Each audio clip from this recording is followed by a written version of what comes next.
Welcome to the All About You podcast. Today my guest is Christine, and she's the founder and CEO of the brand NoSolo, which offers dining experiences for solo travellers of all ages. Christine, welcome to the podcast. Thanks for having me. Christine, can you explain what NoSolo is all about? Yeah, NoSolo is a company that's organizing dinners for solo travelers. So basically right now we have pre-planned dinners highlighting local food in different tourist destinations and trying to draw solo travelers there so they can meet other people. And the reason I wanted to do this is because I really love solo travel. I find it very liberating, but it can be lonely at night because often during the day you have tourist activities that you do, and then at night, if you don't know anyone in the city, it can be kind of lonely or boring. And you want to experience the cuisine possibly. So this is a way for people to have dinner plans. So you really created this because it was something that you would have liked to have had. Experienced it on many trips, but it was one particular moment. I was in New Zealand. And I walked into this vineyard and I was just going to buy some wine and go. And it was like this amazing atmosphere. There was this, birthday party on the lawn in the vines. And then it looked over this beach, the bay, because it was on a bluff. And and the waitress there was like, "Hi, I want to sit down." And I couldn't think of anything I wanted to do less because being alone there just seemed so sad. And I know some people love to eat alone, but for me it was a little awkward. So I thought, well, wouldn't it be great to have people there that I knew, So I went home and I joined this business course, and one of the homework assignments was to, think of a new app and to design a business plan for it. And I put that idea out to this Slack channel of students, and I got amazing reactions. There were like 7 or 8 people who were like, "Oh, I'm totally your audience. That would be fantastic." So one of the people who responded contacted me, that's Mimi, and she was like, "I really want to help you do this." And she's in Atlanta. So we were thinking, okay, we'll just work together remotely. And so now we're co-owners. But yeah, it's, something that I think will help round out a travel experience for someone, because you don't need to be with people forever. And in fact, that's what's nice about solo travel is you're not tied down to people's schedules. You don't have to coordinate. But then, like I said before, there's moments where you want to be with people to share experiences. Is there a typical solo traveller? And that's a really good question. I would say no, there's not a typical solo traveler, especially nowadays, because I think people of all ages are feeling braver. And I think a lot of tourist accommodations in terms of hotels, restaurants, travel, transport are thinking about solo travelers more because it's a growing market. There's 1.2 billion people who are traveling solo projected for 2025. No, I think it ranges all ages and genders. I think increasingly women, because for a long time I think women didn't have the income or they were afraid of safety. And now there's just so much information on the internet about safe places and how to stay safe, and women have more money now, and I think retirees are getting more adventurous. So no, I think it's everyone. When you go to another country or another city, because the food will often tell the history and the story and the culture's reflected in the food. So I think it's a very clever idea focusing on the food aspect for solo travelers. Yeah, and that has been the case in every country pretty much, I think, because my first solo trip was also probably the best year of my life. I just graduated from college at McGill University in Montreal. And I was my mother actually was I was ready to start looking for work. And she's like, "Why don't you travel for a few months while you still have this freedom?" And so I thought, okay, I'll do 3 months in Guatemala learning Spanish. I still thought I had to be productive. And that's, a good thought. But as soon as I got there, I was like, oh, this is awesome. Latin America back in the 90s was a really great place to backpack because it was affordable and there were just a lot of posadas open to travelers. So I solo traveled for a year. I bounced between Guatemala and southern Mexico, and I took classes. I got pretty fluent that year, actually. And the food, like you're saying, it really did say a lot about the people. Guatemala they were more into fresh ingredients. They didn't get so crazy with spices. Mexico was fantastic and crazy with spices and hot. And Mexico also had a lot of combinations with food you see in Spain, like horchata and chorizo, these kind of dishes that I didn't know came from Spain. I actually thought they were Mexican, and then I came here and I was like, oh, maybe these were actually Spanish dishes. But yeah, it's like a really interesting mix of, and some indigenous foods, obviously. So let's talk about actually starting your business. How did you start? You talked about it was part of a project you were doing, and then somebody reached out. Were you surprised at how this idea sort of came to fruition?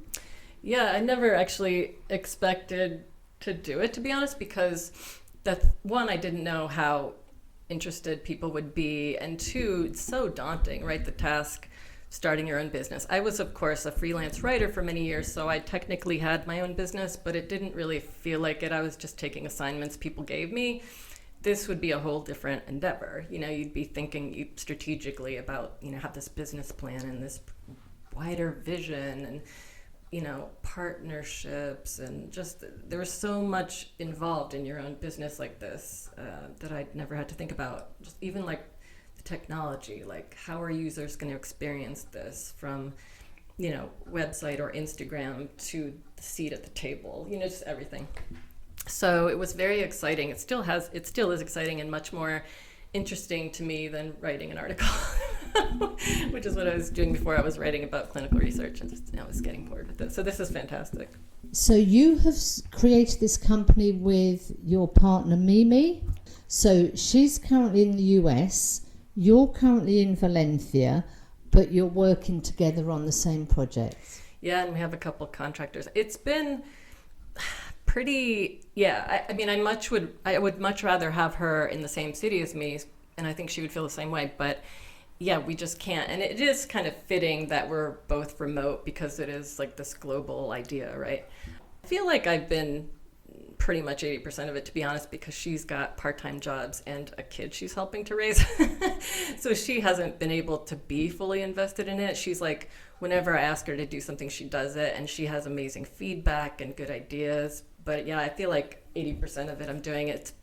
It's a little lonely in a way. I wouldn't mind more partners, but it's been really a great learning experience. I'm sorry, I'm kind of veering from your question. No, that's absolutely fine. Let's talk about how NoSolo works. Let's imagine I'm a solo backpacker. I'm coming to Valencia. How would I know about NoSolo? Yeah, the biggest challenge of this has been marketing. I think if I was a solo traveler and I was, like I said, going to that vineyard and wishing I had dinner plans, I would then go to Google and say, dinner, solo travelers, New Zealand. Although, to be honest, I don't know if I even would have thought of the term solo travelers at the time, but I would maybe put dinner plans, the town I was in New Zealand, and see what comes up.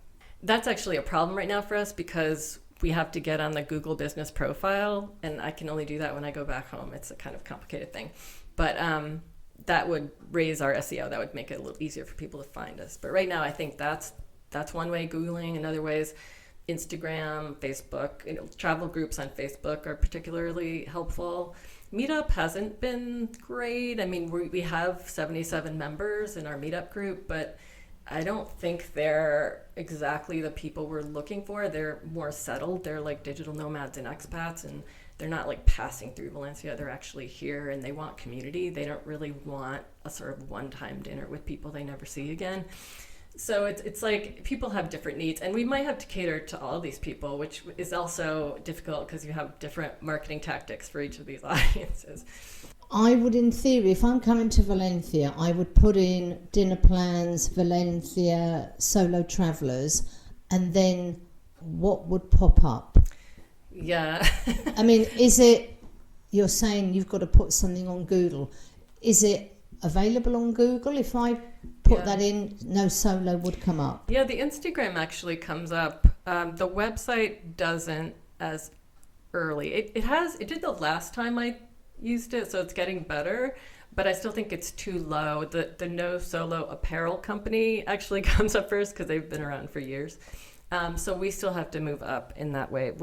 We just launched, so I think it'll get there, but it just will take a lot more, getting out there on social media and dinners and just exposure and getting that Google business profile, which we're going to do in early April.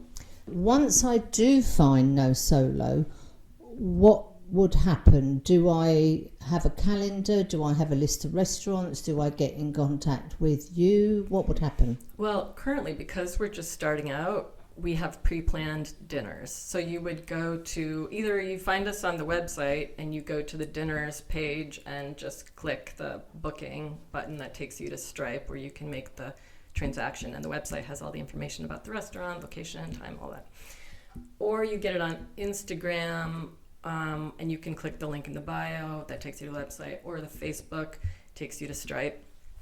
So yeah, that's how people would find it. It's interesting, like the user experience though, because that's the tactic right now, just the pre-planned events. But when I originally thought of this, I wanted it to be more reactive. So I wanted people to put in, Valencia, and then the dates they're in Valencia, and to put in, that they wanted a dinner, and then other users would respond to me, or would, I guess the app, which it was originally an app, would connect these people who are in the same city and same nights. But we realized, because we don't have users yet, it would be disappointing for people, because they might put in this information and no one would come up because there aren't enough people yet. So we have these pre-planned events instead. But eventually, I'm hoping we can have both paths. Yeah.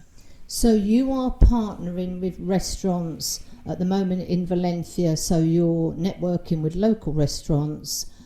I would look and say, okay, tonight this restaurant, tomorrow I can go to an Italian restaurant. I can plan all that in advance of my trip. So if I'm only going to be here for 3 nights, I can say, okay, tonight I can go to a Spanish restaurant, tomorrow night it's an Italian. Okay, that's cool. And it's tricky because I know I'm a traveler that thinks spur of the moment, and you kind of have to be a planner with this, because we have to cancel the reservations so the restaurant will have a free table. So if nobody is signing up by like noon of that day, it'll be gone. And that's a bummer for people who really are last minute, like I am usually. So we eventually want to have, some kind of connection to these restaurants that's like an online reservation system, kind of like Open Table or those, so that people can, I'm still not totally sure how it's going to work. We have to talk some techies to kind of sync with restaurant reservation systems so that those last minute people can join tables. And also another tricky thing I've noticed is that weeknights are generally less busy for restaurants. So we would rather use weeknights so we don't impede on the restaurant's popular hours. It's easier to get reservations that way, and we feel like we're kind of doing them a favor because we can fill tables on nights that are slower. But a lot of people, I noticed from Meetup, can't make weeknights because they're working. So we will, I think, be using weeknights more, and that's fine. I mean, it's you got to accommodate. So what has been the response from the restaurants that you've approached about this idea? Because I haven't heard of anything like this at all. So for me, I think this is a new concept. So what have the restaurants said about it all? Yeah, so far we've booked at, I think it's 5 restaurants, 5, 6, and they've all been really positive about it. I mean, there's just nothing bad about someone booking a table at your restaurant. And I think I have a relationship with 2 of those 6. The others, I barely know anyone there, but I just make the reservations and put the name NoSolo under, so they've seen the name.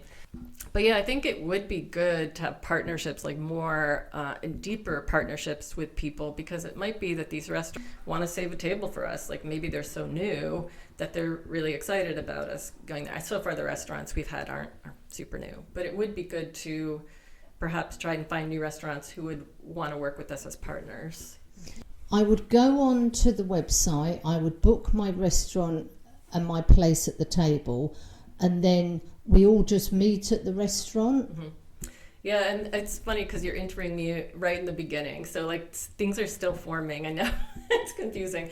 But basically, yes, the idea is that everybody, these 6 people, it would be like 6 to 8 people because we think that's a good amount to have real conversations. They would meet at the table, and it's possible that I could be there to introduce them and then go, or there could be icebreakers there for them. But my vision was never that I would sit with them as a hostess. I did for the first dinner because it was the first dinner. But I see it more as them doing their own thing, because I feel like if you're adventurous enough to sit with 5 strangers, you're probably going to be able to have a conversation with them.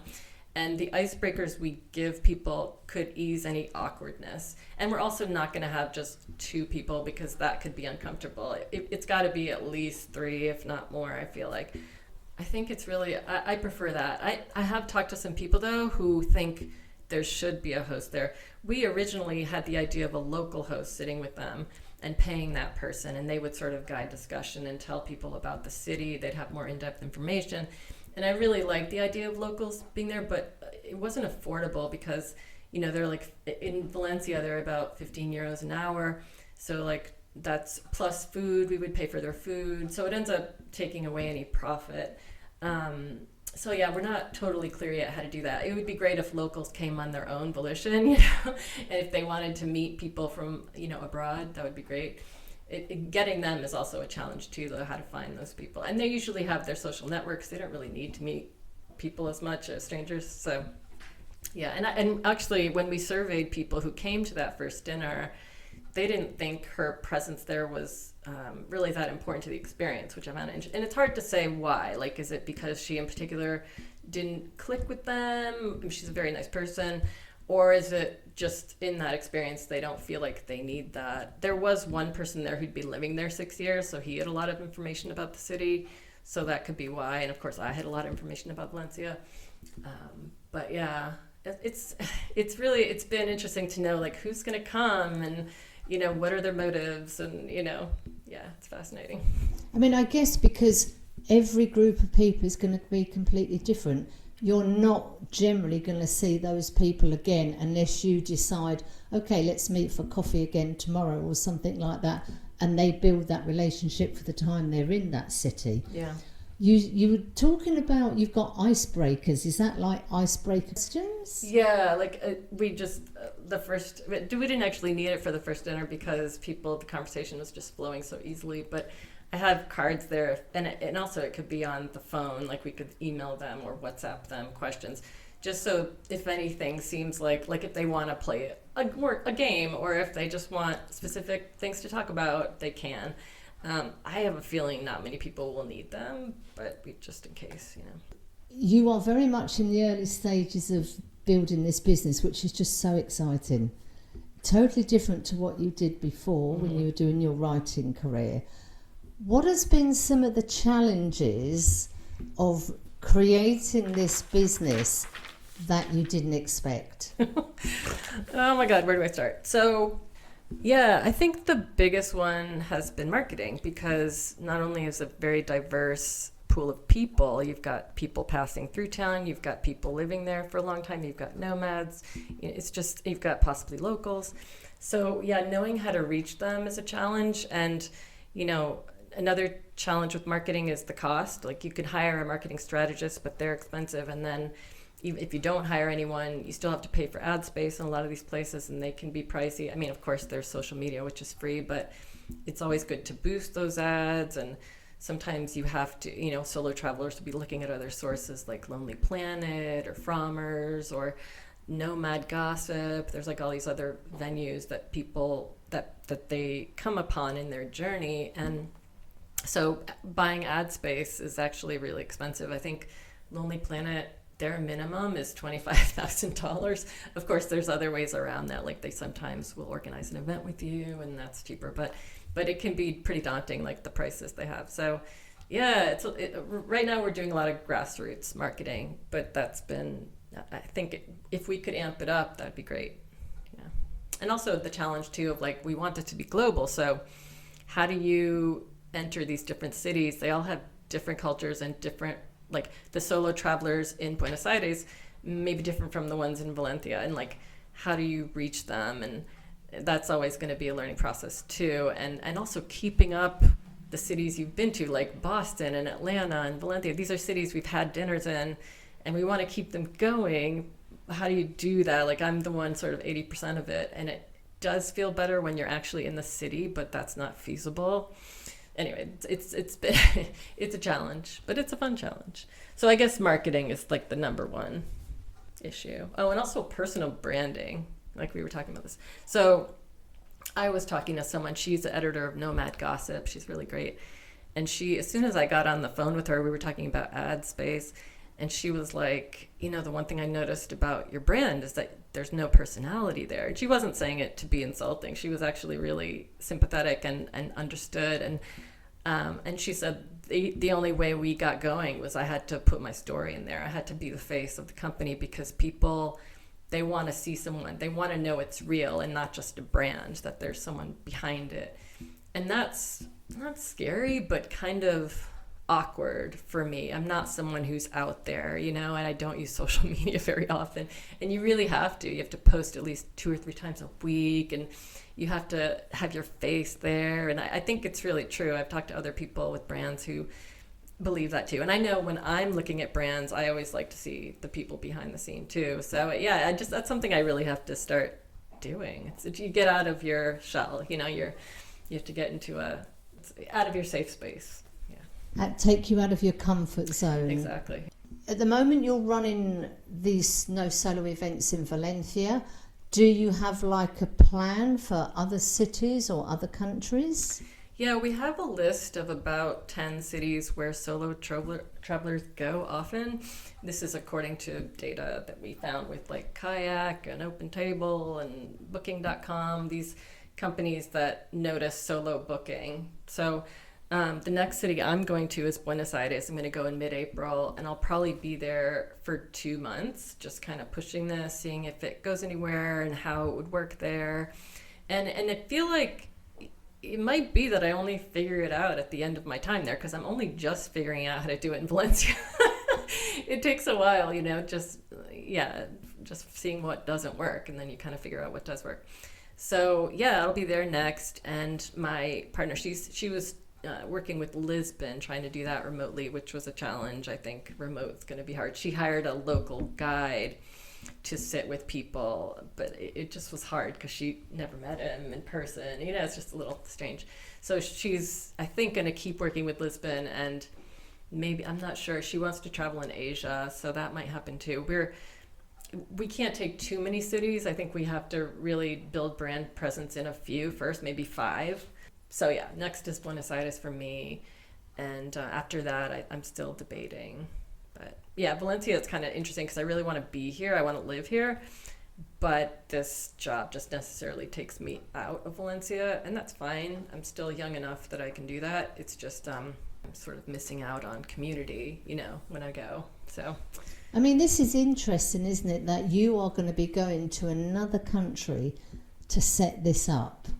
I mean, that is just so exciting. Have you been there before? Never.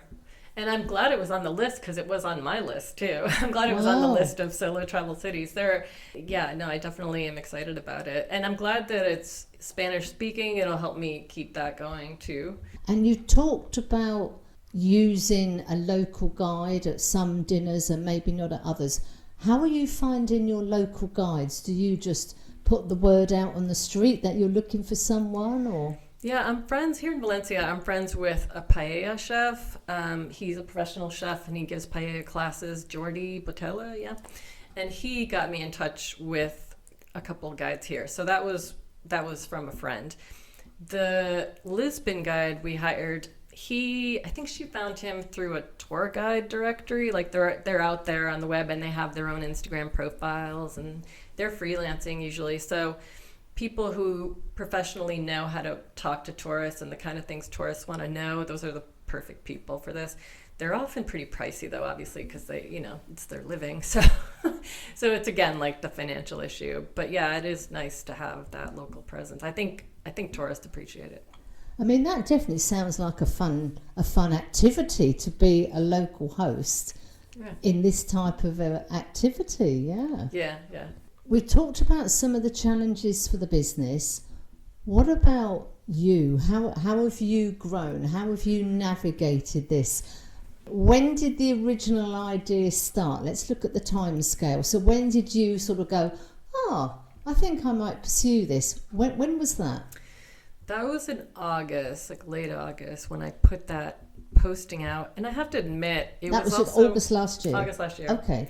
It was also partly me not having other interests, like the freelance writing I didn't want to do anymore, and being a virtual assistant was possible but didn't thrill me. I didn't want to work for anyone else, so when I was kind of winnowing down what I wanted to do, having my own business that relates to travel, which I love, just made sense. And when I saw that interest from people, I was like, okay, this is what I'm going to do. Even though it was terrifying, I was like, this is it. And yeah, it's been many months. We have to do a lot of, I think most businesses have to do a lot of setup. We had our first beta dinners in November. So there were a few months where we were just kind of developing a business plan and the website and our user experience ideas and that's just all the setup that you have to do. And we found an incubator. Do you know what an incubator is? No. So an incubator is an organization that helps startups kind of it doesn't help fundraise for you, but they help you kind of get going with the business plan and strategy and all that. So there are these two men, Bruce and Brian Pratt. He's amazing. They're both amazing. And we meet with them once a month or whenever we need to. One of them's on the phone with me if I ever have an emergency. And they help us with financial modeling and just contacts and learning about business and how to develop a business. So that's been really great. And they helped us a lot those first few months, and we're still in touch with them. And yeah, but it was really when I came here that we really launched. It takes a lot of time. But that, to me, the idea in August and November, your first dinner, to me, that seems, because the dinner is sort of what you're aiming for, but it's all the work in between, the research, the setting up, the website, talking to people, finding the people to talk to. There was a lot of market research. We did 35 interviews. I sent, on Facebook groups, you kind of have to be clandestine. You can't solicit. So, or usually you can't advertise. So I would just post a question like, when you solo travel, would you want to sit with other, strangers? Just like this question to see what I got. So, and I think there were like 20 travel groups that I posted that on and got a bunch of responses. Some people, I would count how many people said yes, how many people said maybe, and how many people said no, just to get a sense. So then interviews, post-dinner surveys. Yeah, there's just a bunch of ways to do research, and we're still collecting research. I sent out another survey recently, just, if anyone wants to do it, it's a Netflix gift card for you. Just to sort of hear more what people want, because I think we still are trying to get a handle on that. If somebody could wave a magic wand on one particular part of your business, what would you say? Yes, wave your fairy dust over this section. What section would that be? To make it better or more clear. Or to grow clearer. It, Yeah. I mean, everyone would probably say funding, and that is true. But I think also just knowing how to reach the people we need to reach, because if we know that, then it's easier to raise money on our own, because we'll actually get in front of them, and I think those people would like the idea enough to buy tickets. So yeah, I guess just finding our crowd, like having channels that actually reach them, and then the funding would just come in. Yeah, but it is sort of a catch-22 because you need money to buy that ad space and to get in front of those people.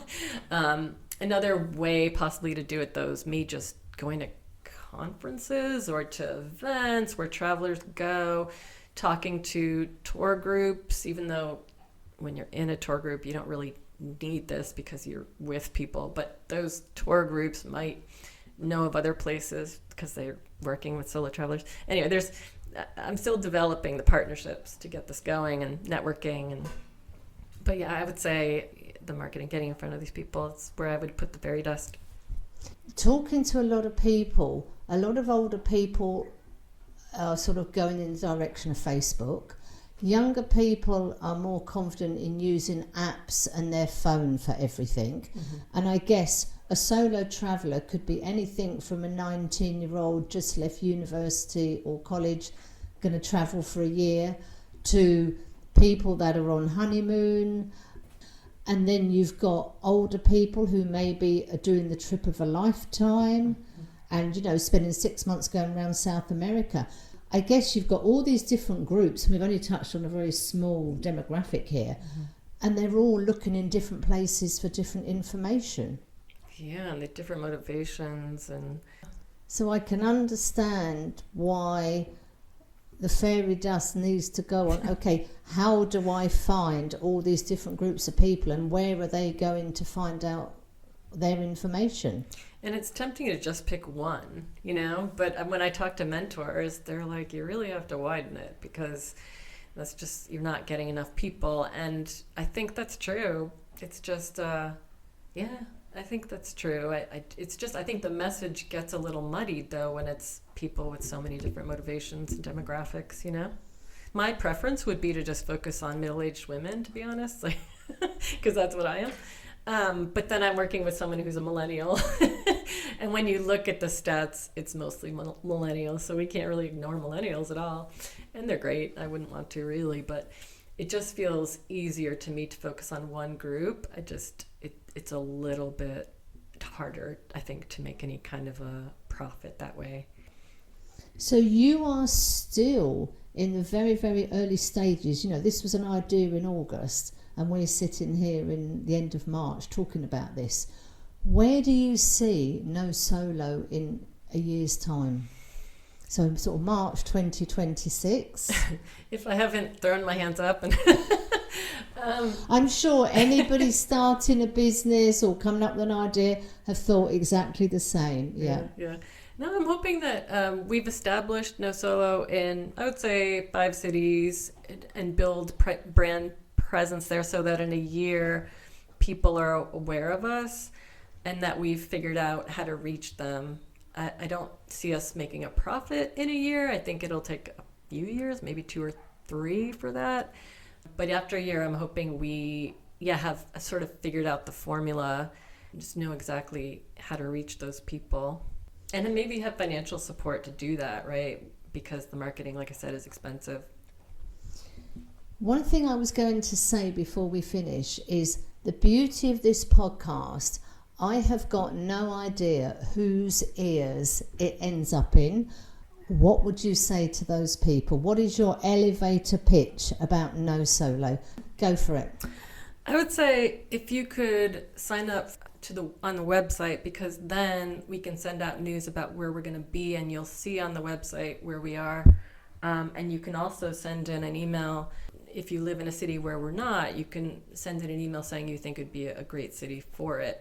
Yeah, go to nosolo.co, that's NOSOLO.co, and sign up, and we will send you information, and you can send us information at hello@nosolo.co to let us know what you think. It'd be great to hear people's suggestions. I think that's a great idea, asking people to say, should we come to your city, or is there a city you've been to where you think this idea would work? Yeah, I love that. Christine, this is just so interesting what you're doing. I've never heard of anything like this, so I'm so excited for you. I can see that your mind is just all over the place with what you're trying to accomplish and the things you're learning and where to put your focus. You've got a lot going on. Yeah, definitely, yeah. More than ever. I think this is the hardest thing I've ever done, to be honest. Yeah. But are you feeling very, very proud of what you've achieved so far? Definitely. Even if I ended it tomorrow, which I'm not going to, I'm going to keep going. But even if I decided somehow that I had enough, I think I'd be so proud of myself anyway, because I have met amazing people. I've learned a lot about how to do this, how to start a business. And it's just been so interesting. So yeah, no, I'm going to keep plugging. But yeah, I definitely have had a good time. It's been a good ride. And hopefully it will continue to be a good ride, and it will grow and it will flourish, and you'll be in more countries. You'll have more guests who are actually at word of mouth talking about NoSolo. I think word of mouth's big, yeah, for sure. Well, Christine, I wish you all the luck in the world, to you and your co-partner Mimi. Yep. And it's very nice to hear that Valencia is, can we say it was born in Valencia? Can we say that? I mean, we had our first dinners in Boston, but they were really research. They weren't like hard launch. It was really a hard launch here. So, yeah, you could say it was born in Valencia. So can we say it was born in Valencia? I think we can say that. Yeah, I think you should. As we're sitting here, it was born and it was birthed in Valencia. Yeah, that sounds right. That sounds good. Christine, thank you so much for being a guest, and I wish you all the luck with NoSolo. Thank you so much. Appreciate it. So thank you for listening to our conversation. I hope you enjoyed it. And if you would like to listen to future episodes, please subscribe. It is free on whichever platform you're listening on. And if you have a story to tell, please contact me on allaboutyoupodcast@yahoo.com, and let's tell your story.